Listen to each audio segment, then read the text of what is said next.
ACIP met today to discuss vaccine scheduling, where the initial language at the start of the day was that people over the age of 65 may receive an additional COVID vaccine of the 2023-2024 formulation. Initial conversations regarding the COVID vaccine noted that there is high year-round circulation of the virus, where there is especially elevated levels during the respiratory months, where the initial language is from the working group due to disagreements on how it should be phrased, where the general consensus of the committee members was that May is too soft and that the public should be getting the vaccine.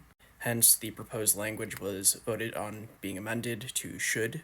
Initial conversations also noted that 68% of people would be happy to get a booster, and this is not just in the 65 and over group, this was including all age groups. This language change was voted on, where it was shifted from the may to the should. 12 voted yes, 1 abstained. Therefore, the should language was adopted. Following this, we had a proposal for an altered vaccine schedule for the 2024-2025 formulation. We learned that the VRPAC meeting would be on the 16th of May, and that meeting will be done to do the strain selection for the next COVID vaccine.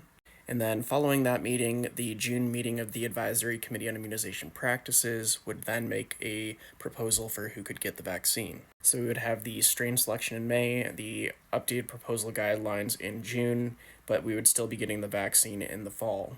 So there's no timeline changes currently. The only change would be that instead of having this decision made in September, they're going to make it in June. This proposal would allow for time for people to develop vaccine campaigns, and then also would allow for time to get the codes ready for billing for the next vaccine rollout. During this period, questions are raised about the Bridge Access Program, since that's only for the duration of 2024 and what would be coming after that, and there was no answers given.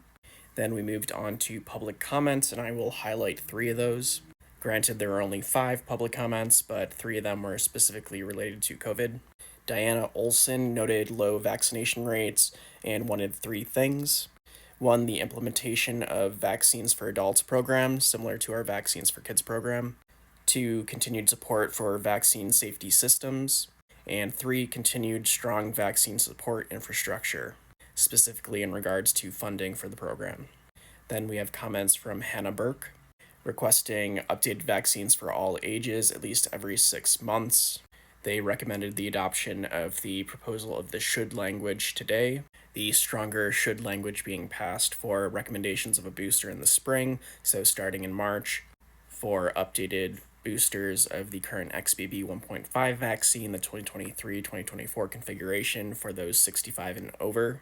They wanted a minimum of 2 annual vaccines a year, an earlier approval timeline, an expedited decision-making timeline. And then we have comments from Maria Shrev, who put an emphasis on prioritizing children vaccines before school starts. As for the most recent vaccine that became available, it wasn't available for kids until late October, which was well into the school year, well after people had already begun spreading infections.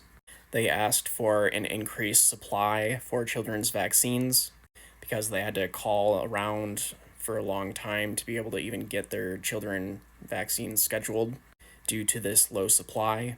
To make it easier to schedule vaccines for children so that you don't have to have 2 different appointments for 2 different aged children, the reintroduction of COVID vaccine clinics, and vaccine options every 6 months as opposed to yearly. Moving on to the votes for the limited senior expansion booster in the spring, we had 11 yes, 1 no, 1 abstain. Dr. Sarah Lang being the no vote, and Dr. Koslow abstaining in both votes, which I personally don't think they should be able to do.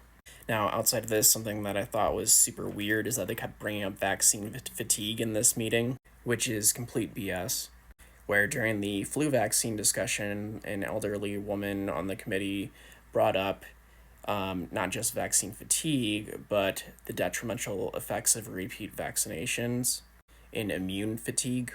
And it's weird that the vaccine fatigue itself is even brought into this because it's sort of a self-defeating narrative where they're self-compromising, so they're taking their standards and lowering them to try and compensate for these people, self-limiting the recommendations when they should be making the strongest possible recommendation. It doesn't make any sense. and it didn't get the name of the woman because it was someone that was in the conference room itself, so there was no little name tag associated with that. But she brought up multiple irrelevant points multiple times. Where at one point someone asked, "Can you provide some data to back up what you're saying?" And they couldn't reference anything because they were just going off of their own personal theories. My theories. Anywho, that's our 5-minute recap of ACIP meeting today, February 28th, 2024.